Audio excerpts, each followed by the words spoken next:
All right, today we're jumping into a fantastic old legend called The God, the Moon, and the Snake. And believe it or not, this story has a pretty wild explanation for something you've probably wondered about your whole life. Yeah, have you ever just looked up there at night and thought, what's the deal with the moon? Why isn't it always that perfect, bright circle? Why does it keep changing its shape on us? So, for thousands of years, people all over the world have come up with these amazing stories to make sense of, well, everything. And today, we're going to look at one of the most charming legends out there that gives its own answer to that very question. Okay, so our story actually starts down here on Earth. And it's all about a beloved god who had, let's just say, a serious sweet tooth. Right, so picture this, a huge, magnificent feast. And who's the guest of honor? None other than Lord Ganesha. Now, he's known for being incredibly wise, but he's maybe even more famous for his love of sweets. And on this night, he was really enjoying himself. He ate so many maruks, those are these amazing sweet dumplings, that his stomach was, well, it was stretched to its absolute limit. We're talking packed, completely, dangerously full. So, feeling pretty happy and obviously very full, he starts heading home, riding on his trusty little friend, a tiny mouse.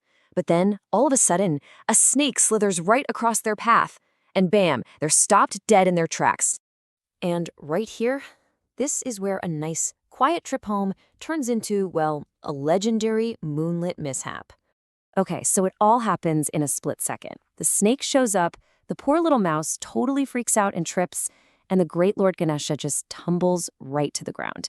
And then, get this, the unthinkable happens. His overstuffed stomach literally bursts open. Can you just picture that? All those incredible modaks he'd just eaten are now rolling all over the ground. It's a sweet, sticky disaster.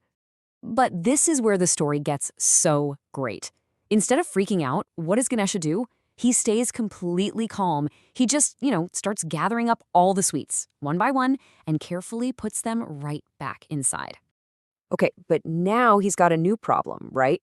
How to keep everything together. So in this amazing moment of quick thinking, he grabs the very snake that started this whole mess and just ties it around his waist like a belt. How clever is that? Problem solved. Turns out, though, he wasn't alone. High up in the sky, the moon was watching this entire ridiculous scene. A god using a snake as a belt to hold his stomach together? The moon just couldn't handle it and started laughing his head off. Yeah, Ganesha was not amused. Being laughed at after everything he just went through? Oh, his anger just blared up. And in this incredibly powerful move, he snapped off the tip of his own tusk and threw it with all his strength right at the moon. And with that throw came a curse, a big one. He declared that for making fun of him, the moon would lose all of its brilliant light.